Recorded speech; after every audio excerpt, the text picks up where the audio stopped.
மீன் அமிலம் எப்படி தயார் பண்றதுன்னா 1 கிலோ மீன் கழிவுகள், முக்கியமா இந்த குடல் பகுதிகள்லாம் நிறைய இருக்கிற மாதிரி 1 கிலோனா 1 கிலோ நாட்டு சர்க்கரை, இவ்வளவுதாங்க மீன் அமிலம். இது ரெண்டையும் ஒன்னா போட்டு குலுக்கி கலந்து வச்சிட்டீங்கன்னா 45 நாள் 50 நாளாவது விட்டுருங்க. அப்பதான் நல்லா எல்லாம் கரைஞ்சு தேன் மாதிரி வந்துடும். அந்த வாசனை பஞ்சாமிர்த வாசனை தான் அடிக்கும். அப்ப கெட்ட ஸ்மெல் அடிக்காது. அடிக்கும் போது தான் கொஞ்சம் தண்ணியில கலந்து தெளிக்கும் போது தான் லைட்டா அந்த ஸ்மெல் தெரியுமே தவிர மிச்சப்படி எந்த பிரச்சனையும் கிடையாது.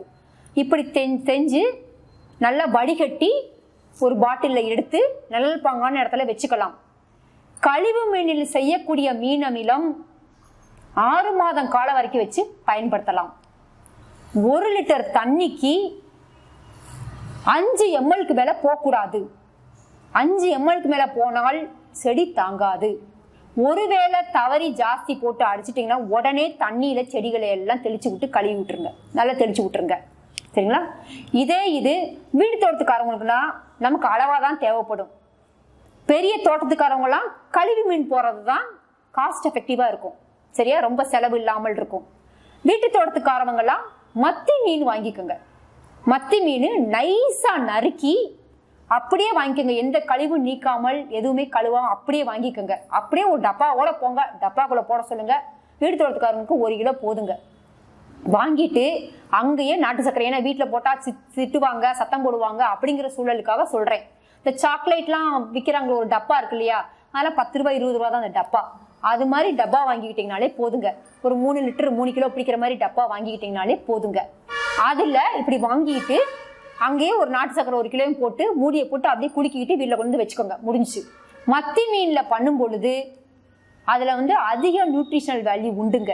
அதனால அதுல தயார் பண்ணி செய்யறது 1 வருடம் ஆனாலுமே அது வீரியம் போகாம நல்லா இருக்கு மத்தி மீன். சாதாரண கழிவு மற்ற மீன்கள்ல இருந்தா 6 மாத காலம் வரைக்கும் வச்சு பயன்படுத்திக்கலாம். இந்த மத்தி மீன்ல பண்ணும் பொழுது சின்ன செடிகளுக்கு எல்லாமே 1 லிட்டருக்கு 2 to 3 ml போதுமானது. அதுக்கு 5 ml. பெரிய மரங்கள்னா 10 ml வரைக்கும் போய்க்கலாம். அந்த மீன், அதாவது கழிவு மீன். 1 லிட்டர் 5 ml எத்தனை ஊத்தலாம்? இது மேல ஸ்ப்ரே பண்ணுங்க. செடியோட அடர்த்தி பொறுத்து ஸ்ப்ரே பண்ணும்போது அப்படியே நனைய விடணும். மேல எல்லா பக்கமும் அப்படி மழை தூர்னா எப்படியே ஒட்டுது இல்லையா, ஒட்டுனா அவ்வளவுதான், அடுத்த செடிக்கு போயிடணும். அவ்வளவுதான். ஏன்னா செடியோட தன்மை பொறுத்து சில செடி கொஞ்சமா இருக்கு, 4 இடம் தான் இருக்கும், அதுக்கு இப்படி பிடிச்ச உடனே அடுத்துக்கு போயிடலாம்.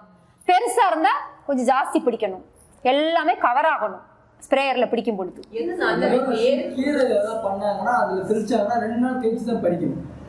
ஆமாங்க, அது சொல்றேன் அடுத்து.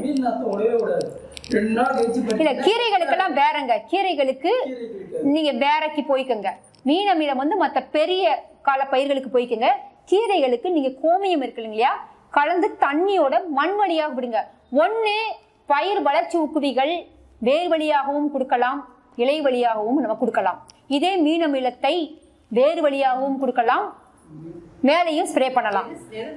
ரெண்டுமே ரொம்ப நல்லது. ஏன்னா 2 பகுதிகளில் இருந்துமே நமக்கு எடுத்துக்கும். சரிங்களா? அப்போ இது மாதிரி நம்ம கொடுக்கலாம். இப்ப நான் சொல்ற விஷயங்கள் ஒவ்வொன்றையும் நல்லா கவனமா எடுத்துக்கோங்க. நம்ம இப்ப நேரடியா செடிகள் கிட்ட போய் பார்க்கும் பொழுது நான் அந்த ஒரு வார்த்தைகளை சொல்லும் பொழுதே நான் சொன்ன பாயிண்ட்ஸ் எல்லாம் உங்களுக்கு ஞாபகம் வந்துடணும். சரிங்களா? அதனாலதான் இங்க இவ்வளவு சொல்லிட்டு நம்ம அங்க போறது. பூசணி கரைசல் மீனுக்கு பதிலா பூசணிக்காய். பூசணி பொறுத்த வரைக்கும் சீக்கிரமா நமக்கு வந்துடும். ஒரு 25 நாள் 20-25 நாள்லயே 20 நாள் போதுமானதுங்க. அதுலயே நல்லா கரைஞ்சிரும். நீங்க பாத்தீங்கன்னாலே தெரிஞ்சிரும். நல்ல தேன் மாதிரி பூரா கரைஞ்சு போயிருக்கும். அதை வச்சு ரெடி ஆயிடுச்சு நீங்க முடிவு பண்ணிக்கலாம். விதைய வெளியில எடுத்துக்கோங்க. விதை ஏதாவது முளைக்கிறதுக்காகவும் தொலியோட போட்டுக்கலாம். தாராளமா தொலியோட நைஸா நறுக்கி விட்டுக்கோங்க. மஞ்சள் பூசணி, பம்கின், பரங்கிக்காய், சர்க்கரை பூசணின்னு சொல்லுவாங்க இல்லையா, எல்லாமே போட்டுக்கலாங்க. விதைகளை மட்டும் வெளியில எடுத்துக்கோங்க. சம அளவு 1 கிலோவுக்கு 1 கிலோ சர்க்கரை. சரிங்களா? இதுதான் மீன் அமிலம். இந்த மீன் அமிலம், இந்த பம்கின் அமினோ ஆசிடு இதெல்லாம் ஸ்ப்ரே பண்ணீங்கன்னா இந்த யூரியாலாம் போட்டா எப்படி தமன்னு எப்படி கருமை கொடுத்து வளருது, அந்த ஒரு வளர்ச்சியை நீங்க இதை தெளிக்கும் போது பார்க்கலாம். 5 ml போதுங்க 1 லிட்டருக்கு. சரி, பப்பாயா வச்சு பண்ணலாமா?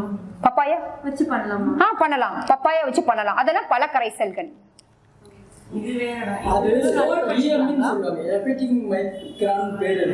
அது வந்து வேறங்க. அது பப்பாளி வச்சு அது நிறைய செய்யணும். எதுங்க? பூசணிக்காய் வந்து 3-4 மாசம் வரைக்கும் ஸ்டோர் பண்ணலாம், ஒன்னும் ஆகாதுங்க. அதே மாதிரி மத்த பழக்கரைசல்கள் எல்லாமே பண்ணலாங்க. அதாவது மத்த வாழைப்பழம், பப்பாளி, இதெல்லாம் எல்லா பழங்களுமே இருக்குதுங்க என்கிட்ட. எல்லாம் அழுகி போச்சு, வீட்டுல இருந்து மிச்சம் மீதியெல்லாம் விழுந்துருது அப்படின்னா நீங்க அது என்ன எப்படிலாம் பண்ணலாம், எப்படிலாம் வளர்ச்சி ஊக்குவியா அதெல்லாம் நீங்க கொடுக்கலாம்னா, உங்க வீட்டுல அரிசி கழுவுவீங்களா, அந்த தண்ணியை ஊத்திக்கோங்க. இந்த பப்பாளி, இந்த வாழைப்பழம் அழுகி போனதெல்லாம் நல்லா கசக்கிட்டு கையில வெளியில வந்து தனியா கசக்கிடுங்க. தண்ணிக்குள்ள போட்டுக்கிட்டு கசக்கிறதெல்லாம் கஷ்டம். வெறும் பழத்தை மட்டுமே நல்லா கசக்கிடுங்க. கசக்கிட்டு அதை எல்லாத்தையும் தூக்கி இந்த அரிசி கழுவுற தண்ணிக்குள்ள போட்டுருங்க.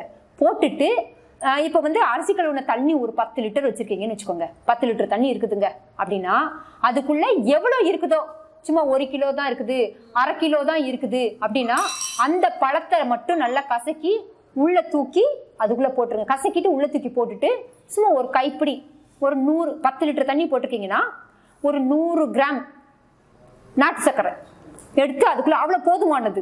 எதுக்குன்னா இந்த மாதிரி இந்த உருது கொடுக்கும் பொழுது நுண்ணுயிர்கள் பல்கி பெருகும். அதுக்கு தான் இதை வந்து கொஞ்சமா அதுக்குள்ள போட்டுட்டு மூடி வச்சிருங்க.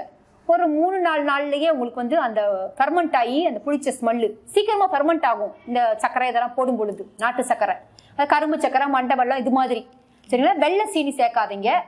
இது மாதிரி பண்ணிட்டு இதை 1:10 ரேசியோ, 1 லிட்டர் தண்ணி 10 லிட்டர் தண்ணியில கலந்து ஒவ்வொரு செடிக்கும் ஒரு 1/4 லிட்டர் 1/2 லிட்டர் தண்ணி பாய்ச்சும் போது கூட நீங்க கலந்து அது மாதிரி கொடுக்கலாம்.